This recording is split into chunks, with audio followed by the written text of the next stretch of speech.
اعوذ باللہ من الشیطان الرجیم بسم اللہ الرحمن الرحیم الحمد للہ رب العالمین۔ بات ہماری یہاں تک ہوئی تھی کہ فلسفہ کیوں پڑھیں اور کیسے پڑھیں، ان دو کے جواب آپ کی خدمت میں عرض ہو گئے تھے۔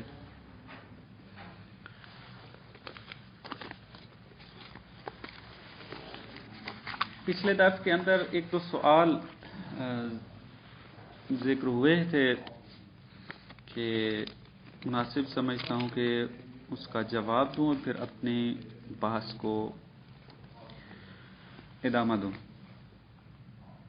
سوال یہ ہوا تھا کہ آپ نے یہ کہا کہ علم اصول فقہا نے تأسیس کیا، چاہے وہ فقیہ اصحاب ائمہ میں سے ہوں یا بعد والے فقہا، اس لیے کہ ضرورت تھی فہم روایات کے لیے۔ بعض قرائن چونکہ نہیں پہنچتے تھے، بعض روایات میں تعارض نظر آتا تھا اور اس قسم کی مشکلات تھی، لہذا علم اصول تدوین کرنے کی ضرورت پیش آئی، خصوصاً غیبت صغریٰ کے بعد، کہ جب اصلاً امام تک پہنچنے کا کوئی راستہ موجود نہیں تھا۔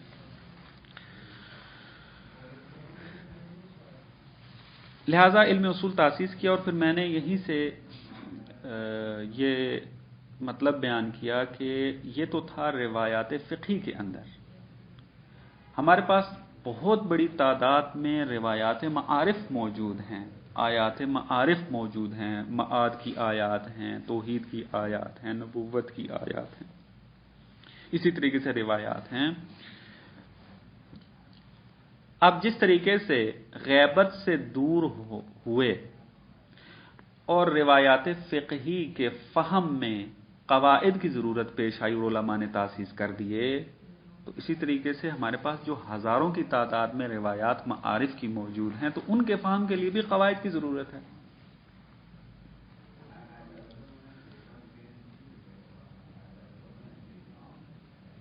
اب اگر کوئی یہ کہے کہ نہ، یہ جو اصول تاسیس کی ہے فقہا نے، یہی اصول کے قواعد کافی ہیں معارف کی روایات کو سمجھنے کے لیے، تو اس میں بھی تفصیلاً عرض کیا تھا کہ ایسا نہیں ہے کہ علم اصول کے اندر تمام وہ قواعد ذکر ہیں جو تمام روایات، چاہے وہ فقہی ہوں یا معارف والی، اس کے لیے وہ کارآمد ثابت ہوں، بلکہ ابھی تک ایسی معارف کی روایات موجود ہیں کہ جن کے فہم کے لیے ابھی تک کوئی قاعدہ تاسیس نہیں ہوا یا اس دور میں تاسیس نہیں ہوا تھا۔ اس کی بعض مثالیں بھی آپ کی خدمت میں کل عرض کی تھی، اور ایک نقطہ جو اضافہ کرنا چاہتا ہوں اس مطلب کے اندر، وہ یہ کہ علم اصول کے جو قواعد ہیں وہ بعض معارف کی روایات میں یا معارف کی روایات کے اندر وہ کافی بھی نہیں ہو سکتے۔ کیوں؟ کیونکہ علم اصول عرفی علم ہے، عقلائی علم ہے، وہ فقط اکتفا کرتا ہے ظواہر کو سمجھانے میں۔ یعنی آپ نے اگر ایک آیت اور ایک روایت کو ظاہری اعتبار سے فہم کرنا ہے تو اس وقت قواعد علم اصول آپ کی مدد کریں گے۔ لیکن آپ کی خدمت میں وہ مقدمہ جو تفصیلاً عرض کیا تھا کہ فہم مختلف ہیں، تو اب وہ شخص کہ جو ظواہر سے بالاتر کی استعداد رکھتا ہے، معارف جو سطحی ہیں اس سے بالاتر کی استعداد رکھتا ہے، اگر وہ مطلب کوئی سمجھنا چاہتا ہے تو اس کے قواعد کہاں ہیں؟ وہ قواعد یہاں علم اصول کے اندر آپ کو نہیں مل پائیں گے. کیوں؟ اس وجہ سے کہ وہ عرفی و سطحی سطح سے بلند معرفت حاصل کرنا چاہتا ہے، تو اس معرفت کو حاصل کرنے کے لیے الگ قواعد کو تاسیس کرنے کی ضرورت ہے متون دینی کی روشنی میں. تو لہذا اس اعتبار سے جو اصول فقہ تاسیس ہوا ہے وہ کفایت نہیں کرتا کہ ہم انہی قواعد کے ذریعے معارف کی روایات کو فہم کریں، کیونکہ اگر وہ کفایت بھی کر جائیں تو سطحی معرفت کے اندر کفایت کریں گے، لیکن عمیق‌تر معرفت کے اندر وہ قواعد سازگار نہیں ہوں گے، کیونکہ وہ قواعد جو تاسیس ہوئے ہیں وہ عرف کے لیے ہوئے ہیں، وہ معرفت سطحی و معرفت فقہی کی حد تک جو ہیں وہ تاسیس ہوئے ہیں.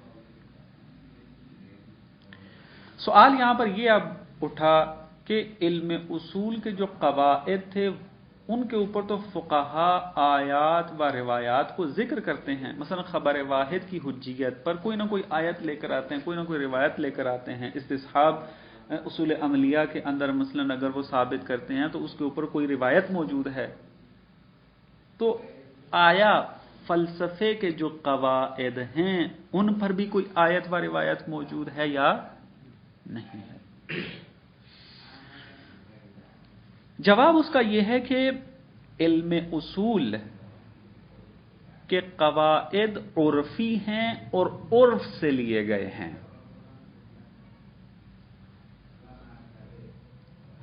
اگر آیات و روایات کو بعض موارد میں ذکر کرتے ہیں تو وہ تائید کے لیے کرتے ہیں. مثلا خبر واحد کی حجیت پر پہلے فقہا دلیل لے کر آتے تھے آیات و روایات سے، لیکن بعد والے فقہا نے تمام ان ادلہ کو رد کر دیا کہ جن سے وہ آ کر استفادہ کرتے تھے حجیت خبر واحد پر. نہ آیات کی دلالت کو تام سمجھا اور نہ ہی روایات کی دلالت کو تام سمجھا.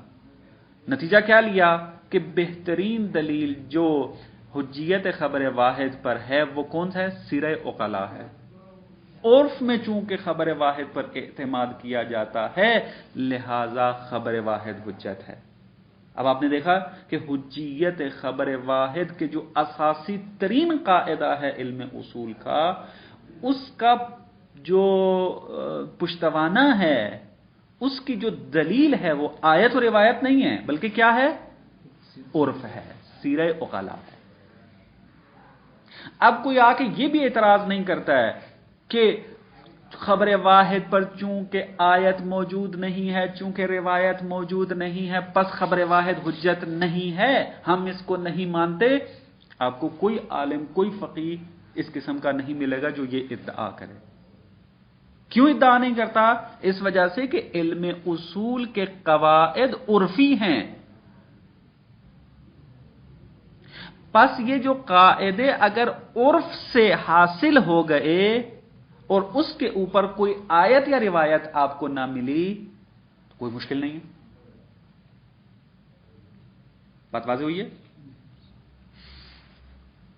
اسی طریقے سے آپ دیکھیں علم اصول کے اکثر جو قواعد ہیں ان کے جو بہترین دلیل ہے وہ سیرہ عقلاء ہے، اور وہ درست ہے، سیرہ عقلاء کو ہونا چاہیے. کیوں؟ اس وجہ سے کہ علم اصول عرف کے لیے ہے، یعنی روایات فقہیہ عرف کے لیے ہیں. تو جب اس عرف کے فہم کے لیے کام کرنا ہے تو اس کے قواعد بھی کہاں سے استخراج ہونے چاہیے؟ عرف سے ہونے چاہیے.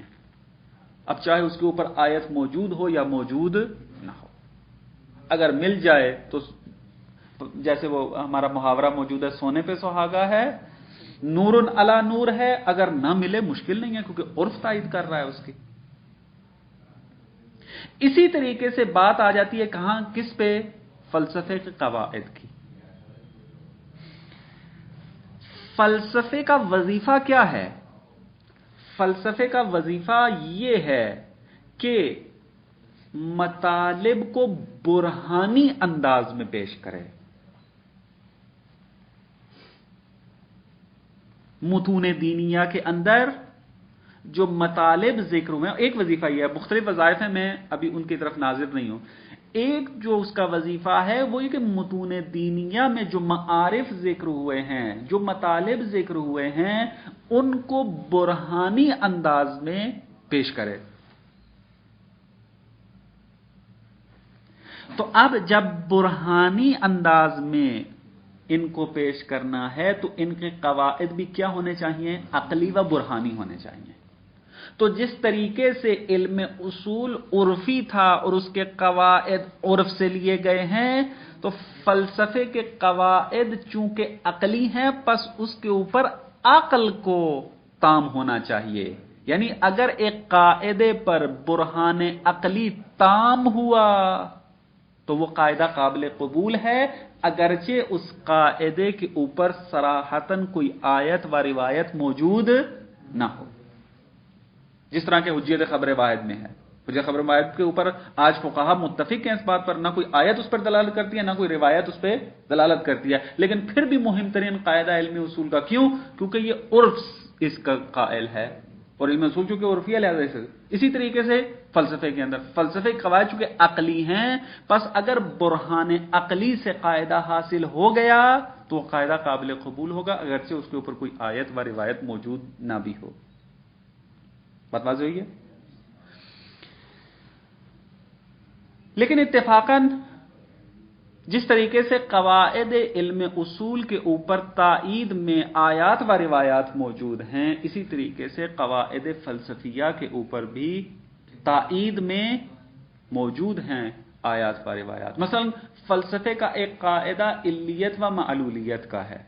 آپ کو ذکر کیا نہج البلاغہ کے اندر تعبیر موجود ہے کہ کل قائم فی سواہ معلول، تیرے علاوہ جو بھی ہے وہ کون ہے؟ معلول ہے۔ علت و معلول کی تائید ہے، اگرچہ علیت کا قاعدہ جو وہ برہانی ہے، اگر یہ تائید موجود نہ بھی ہوتی تو برہان تام تھا اور ہم ثابت کر سکتے تھے کہ اس کائنات کے اندر جو نظام کار فرما ہے وہ نظام علی و معلولی ہے۔ اسی طریقے سے مثلا فلسفہ یونان سے جب فلسفہ ترجمہ ہو کر آیا تو اس کے 300 مسئلے تھے۔ شہید مطہری نے بھی ذکر کیا ہے، اور آغا یحییٰ انصاری شیرازی نے شرح منظومہ اپنی جو فارسی میں ہے اس کے اندر اس کا تذکر دیا ہے کہ فلسفہ جب یونان سے ترجمہ ہو کر اسلام میں وارد ہوا، اس وقت فلسفے کے 300 مسئلے تھے، لیکن جب اس نے اسلام میں آ کر رشد کیا اور فلاسفہ اسلام نے فلسفے میں کام کیا تو اس وقت فلسفی قواعد 700 سے تجاوز کر چکے ہیں۔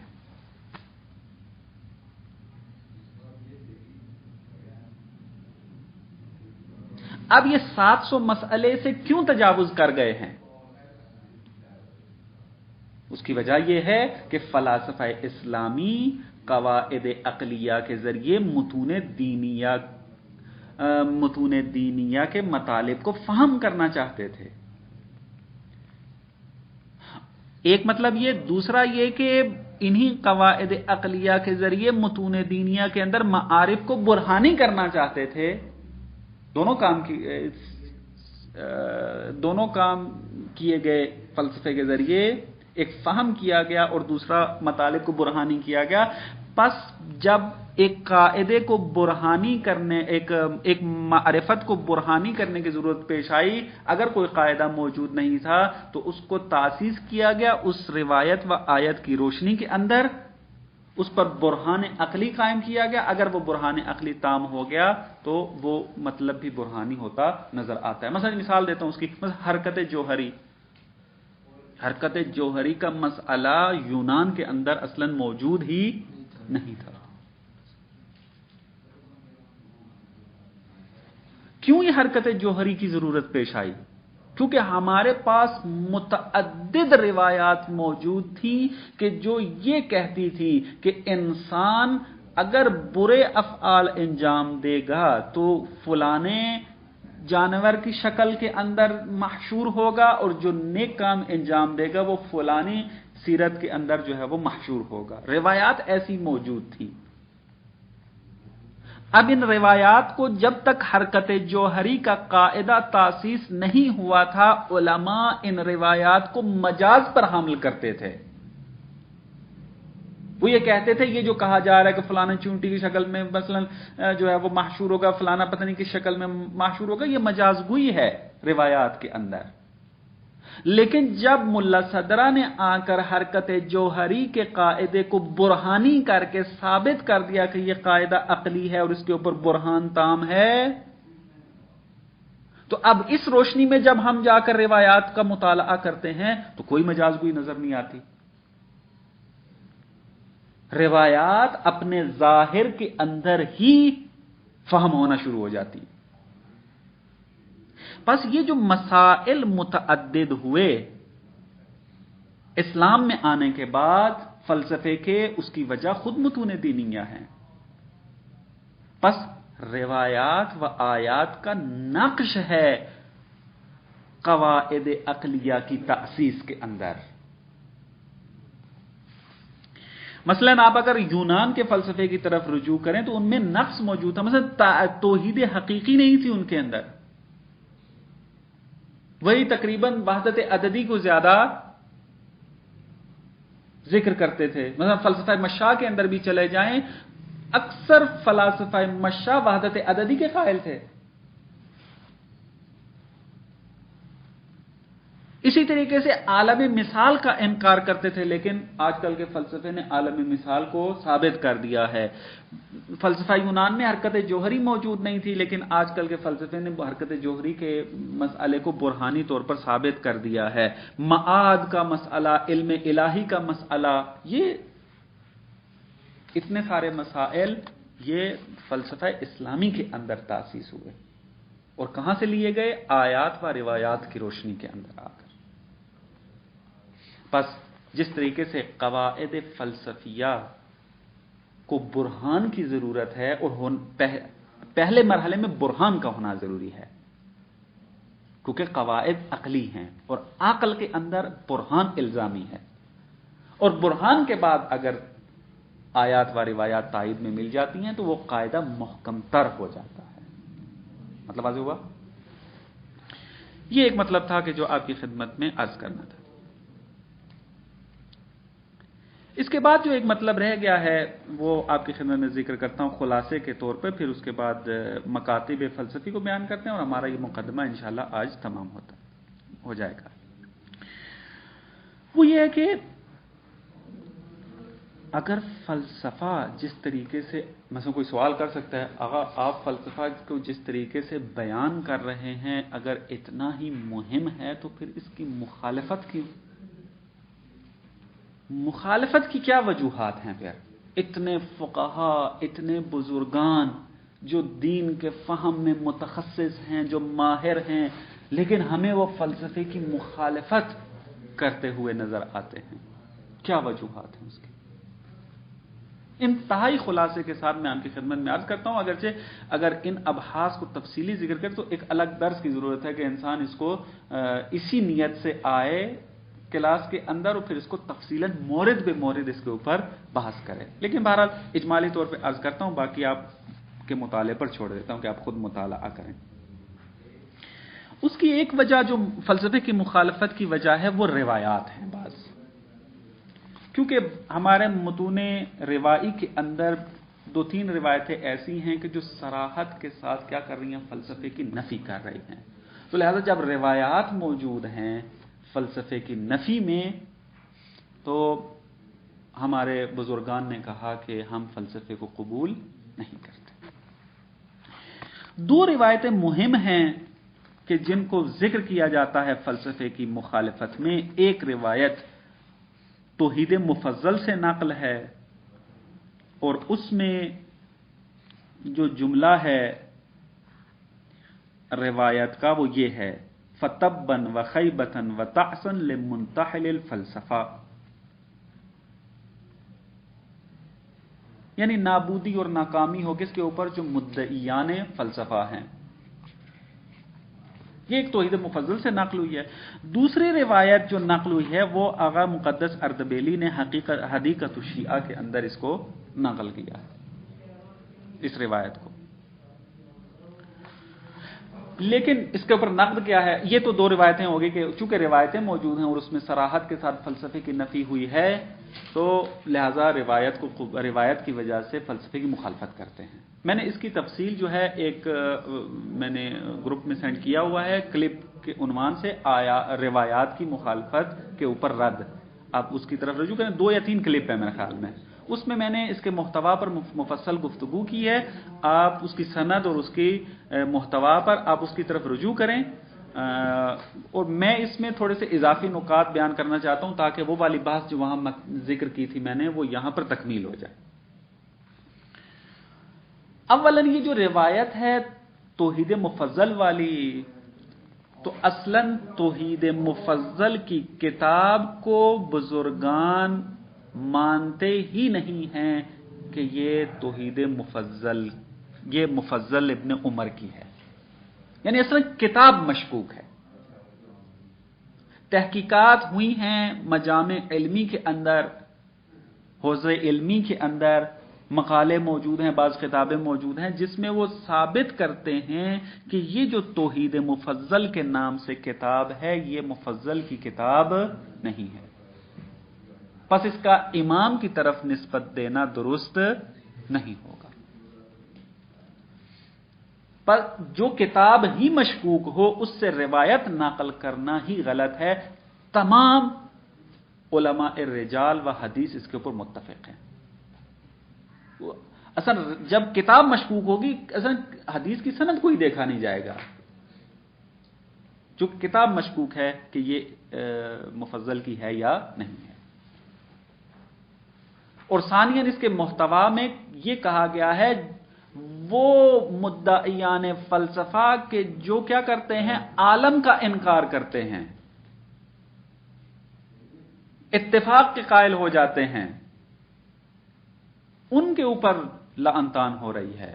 اور آپ دیکھ لیں جتنے بھی فیلسوف خصوصاً اسلامی موجود ہے کوئی بھی عالم کو اتفاق ہی نہیں سمجھتا. بس یہ پہلی روایت کی حالت ہے. اس کی سند کے اوپر مفصل گفتگو کی، میں اس کا تکرار نہیں کرنا چاہتا. آپ اس کلپ کی طرف جو ہے رجوع کریں. دوسری روایت کے جو حدیقۃ الشیعہ کے اندر آغا اردبیلی کی طرف جو کتاب منسوب ہے، روایت ذکر ہوئی ہے، اس کے اندر بھی مشکل یہی ہے. یہ جو کتاب بے نام حدیقۃ الشیعہ ہے اور اس کا مؤلف مقدس اردبیلی بیان کیا جاتا ہے، اصلاً ثابت نہیں ہوا ابھی تک یہ کتاب جو کہ حدیقۃ الشیعہ ہے وہ مقدس اردبیلی کی ہے.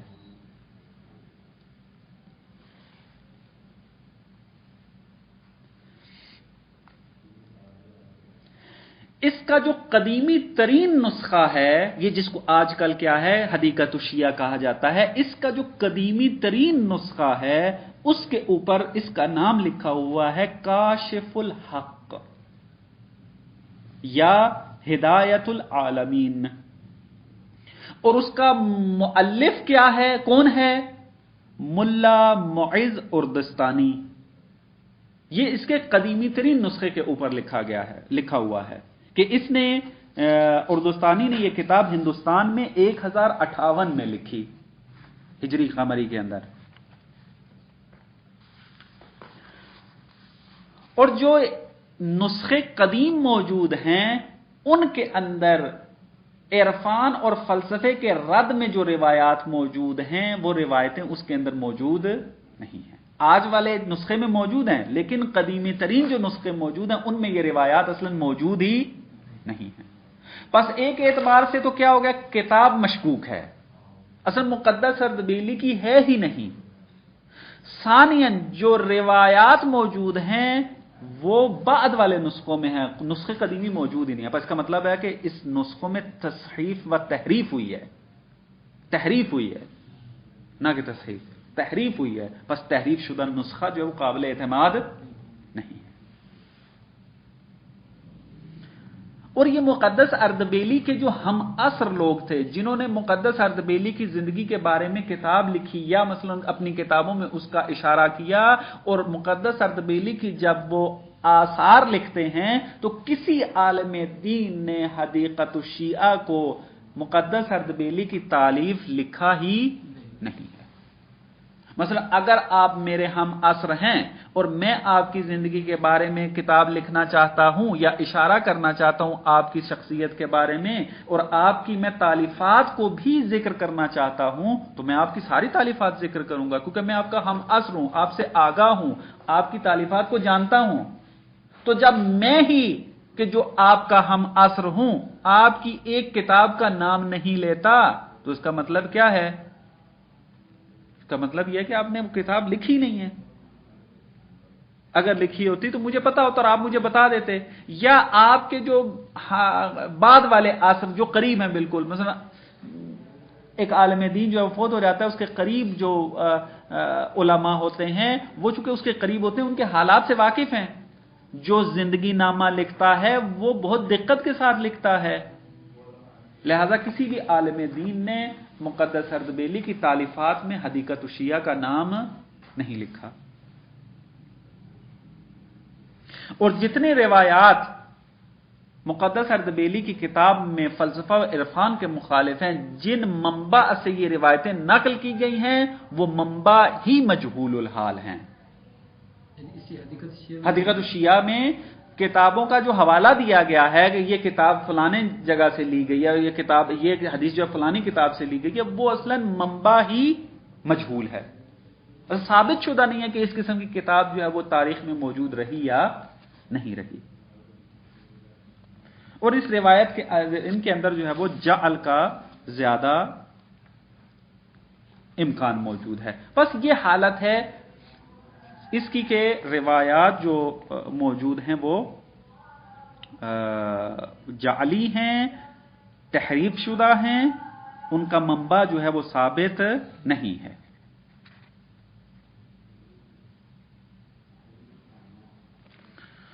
یہ تھی روایت کی حالت کے، روایت کی وجہ سے جو ہے وہ اختلاف تھا، اس وجہ سے انہوں نے یہاں پر پیش کیا۔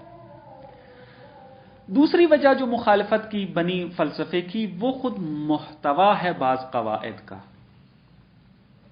مثلا ایک قاعدہ فلسفی ہے، مثلا بسیط الحقیقت کل الاشیاء، یا مثلا کیا ہے اصالت الوجود یا وحدت الوجود کا ایک قاعدہ ہے، یا مثلا کیا ہے حدوث زمانی و حدوث ذاتی کے اندر تفکیک کا قائل ہو کر کیا یہ کہہ دینا کہ اصل الخلقت جو ہے وہ کیا ہے، وہ قدیم زمانی ہے۔ اس قسم کے جو قواعد فلسفی موجود تھے، ان محتوا کو ہمارے بزرگان نے درست طریقے سے متوجہ نہ ہو سکے اور یہ سمجھا کہ یہ قواعد مخالف قرآن و سنت ہیں، لہذا مخالفت کی کہ فلسفہ ضد دین ہے۔ کیونکہ اگر بسیط الحقیقت کل الاشیاء مانے تو توحید میں مشکل پیش آتی ہے۔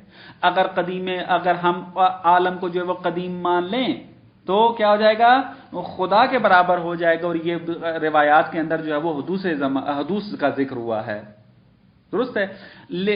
یہ اس قسم کی جو قواعد انہوں نے دیکھے، محتوا کو جب دیکھا تو انہوں نے کہا کہ چونکہ یہ قرآن کے مخالف ہیں پس فلسفہ جو ہے وہ غلط ہے۔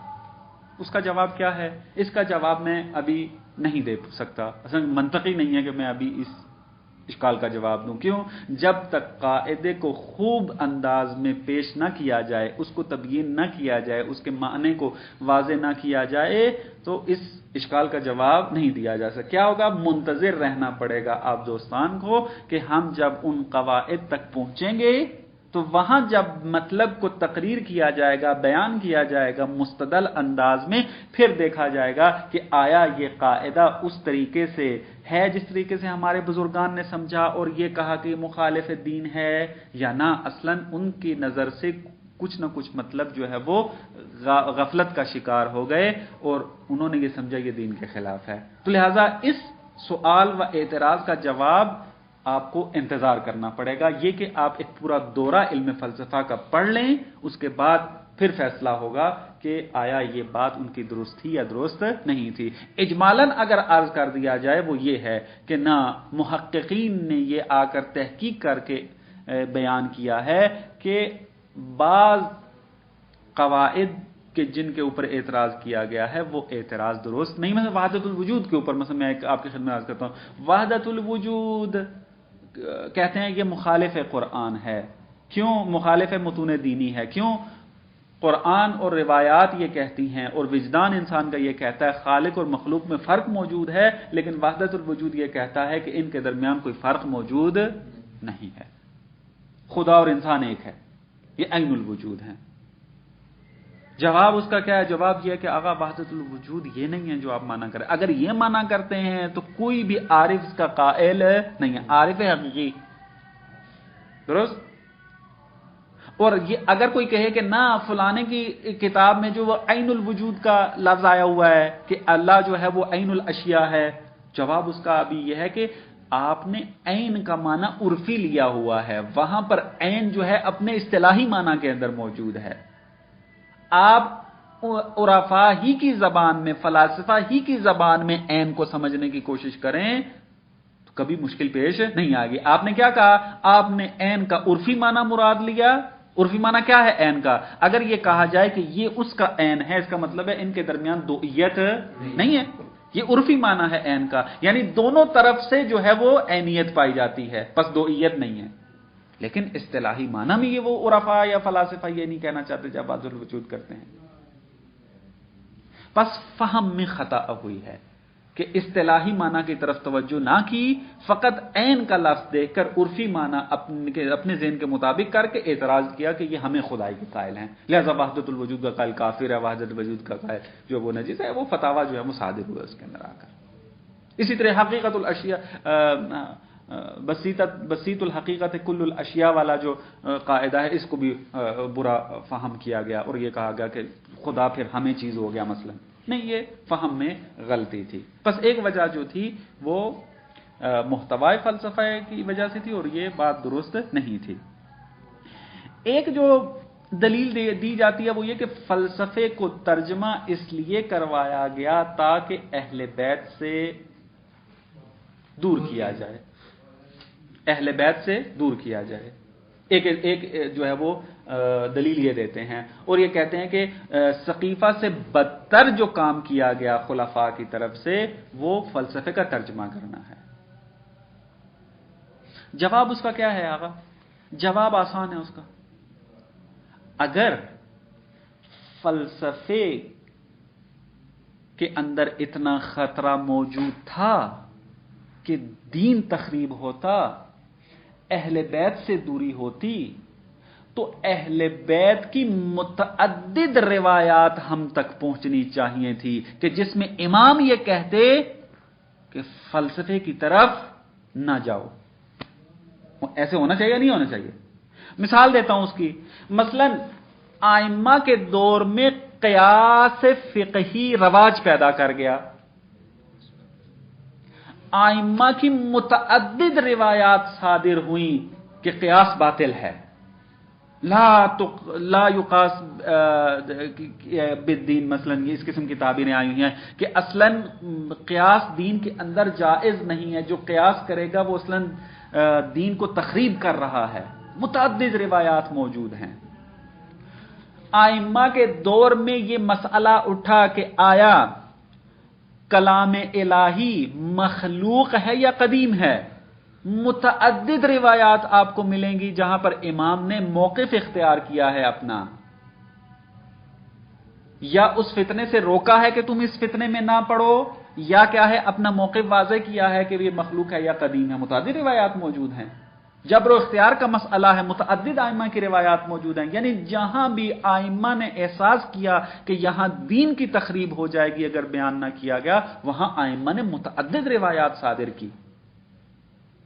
تو اگر فلسفہ اتنا ہی خطرناک تھا دین کے لیے تو کیوں ہمارے پاس ائمہ سے روایات نقل نہیں ہوئی؟ حالانکہ جب فلسفہ ترجمہ ہوا تو اس وقت امام رضا علیہ السلام کا دور تھا، ان کے بعد 4 ائمہ آئے ہیں، ایک امام سے بھی ہمارے پاس روایت موجود نہیں ہے۔ جو روایتیں موجود ہیں ان کی حالت آپ نے دیکھ لی ہے کہ اصلاً 11ویں ہجری کے اندر جا کر روایات ظہور پیدا کر رہی ہیں، اور جن کتابوں میں نقل ہوئی ہیں وہ اصلاً کتابیں کیا ہیں؟ مشکوک ہیں، سند تام نہیں ہے ان کی۔ اگر اتنا ہی فلسفہ جو ہے وہ خطرناک تھا تو متعدد روایات ائمہ کی طرف سے کیوں صادر نہیں ہوئی؟ جس طریقے سے قیاس کے بارے میں صادر ہوئی ہیں، جس طریقے سے کیا نام ہے اس کا، خلق قرآن کے بارے میں روایات ہے، اس قسم کے مسائل کے بارے میں ہوئی ہیں، پر روایات کا متعدد طور پر وارد نہ ہونا اس بات پر دلیل کرتا ہے کہ فلسفہ مخالف و ضد دین اتنا خطرناک نہیں تھا۔ وہ ثانیاً آئمہ کے اصحاب، بعض اصحاب کے کارنامے میں لکھا ہوا ہے کہ انہوں نے فلسفے میں کتابیں لکھی ہیں۔ مثلا ہشام ابن حکم کی زندگی کا مطالعہ کریں تو ان کے کتابیں بعض فلسفے کے اندر موجود ہیں۔ اگر جابر بن حیان کے وجود کو تسلیم کر لیا جائے جو کہ بعض تاریخ کے اندر ذکر ہوا ہے، اس کے کارنامے کے اندر جو ہے وہ فلسفے کی بعض کتابیں موجود ہیں، اور اس قسم کی بعض آپ صحابی کے حالات کو اگر مطالعہ کریں تو یہ چیزیں آپ کو مل جائیں گے اس کے اندر آگے۔ بس یہ کہنا کہ یہ کیا نام ہے تخریب دین کے لیے کیا گیا تھا فلسفے کو، تو کیوں آئمہ نے موقف اختیار نہیں کیا؟ وثانیاً آپ کے پاس کیا دلیل ہے کہ خلفاء نے جو ترجمہ فلسفے کا کروایا وہ آئمہ سے دور کرنے کے لیے کیا تھا؟ ایک شاہد آپ روایت و تاریخ سے لے کر آ جائیں، ماننے کے لیے تیار ہو جائیں گے۔ آج تک ایک شاہد ذکر نہیں کیا گیا، فقر ادعا کی حد تک رہا ہے، اور سب سے پہلے جس نے اس کا ادعا کیا میرا خیال میں وہ علامہ مجلسی ہیں بحر الانوار کے اندر۔ بلکہ اس کے مقابل میں اتفاقاً کیا ہوتا ہے کہ یہ پرانے زمانے میں بادشاہوں کی یہ رہی ہے روش کہ اگر کوئی علمی مواد ملتا تھا تو وہ اپنی بادشاہت کو چمکانے کے لیے، اپنی بادشاہت کے اندر کیا ہے اچھائی لانے کے لیے وہ کیا کرتے تھے؟ علمی کاموں کو رونق دیتے تھے، خصوصاً وہ بادشاہ کے جو علم دوست ہوا کرتے تھے۔ یہ تاریخ گواہ ہے، اس کے اوپر آپ مطالعہ کر کے دیکھیں بادشاہوں کی کہ وہ یہ کام کیا کرتے تھے۔ بس جس طریقے سے آپ یہ احتمال دے رہے ہیں کہ وہ اہل بیت سے دور کرنے کے لیے کیا تھا، اس کے مقابلے میں احتمال کیا ہے کہ بادشاہ نے اس وقت کے مامون علم دوستہ انسان تھا، سب مانتے ہیں اس کو، مامون کی علم دوستی نے اس کو مجبور کیا کہ وہ فلسفہ یونان کا ترجمہ کروائے جا کر۔ بات واضح ہے؟ بس یہ والی دلیل بھی تام نہیں ہے۔ اور بھی مطالب اس کے اندر موجود تھے، اتفاقاً جو ہے وہ جو مطلب میں ختم کرنا چاہتا تھا نہیں کر پایا، انشاءاللہ مطلب تھوڑا رہ گیا ہے، اگلے درس میں اس کو بیان کر کے ہم اپنی اصل بات کی طرف آ جائیں گے۔ صلی اللہ علی محمد و آل محمد۔